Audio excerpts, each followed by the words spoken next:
So if I'm going on a holiday trip like Jamaica or whatever, anywhere you are going in the world, this is what I normally do in the morning. So I will squeeze half a lemon or key lime into my cup like this. All right, just like this. I'm just gonna use the full lime because it's a small one, it doesn't a large one. And then what I do, I get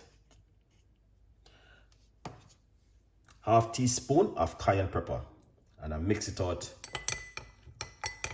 into the lime juice like this. All right.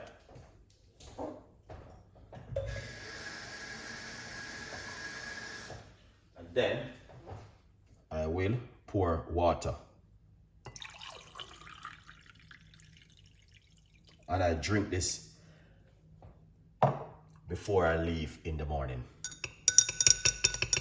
But some people are allergic to cayenne pepper. They cannot have cayenne pepper. All right. If you're not allergic to cayenne pepper, you can do it. All right. I am going to try this in the morning. Definitely 100%. TC, thank you so much. Can I use that like apple cider vinegar and lemon and pepper? No, just apple cider vinegar and lemon and water. Do not put the pepper in it. All right, that's a different recipe right there. Okay, so this is one of the recipe which I normally use when I'm going on a holiday trip in the morning. Now, the reason why I like to use it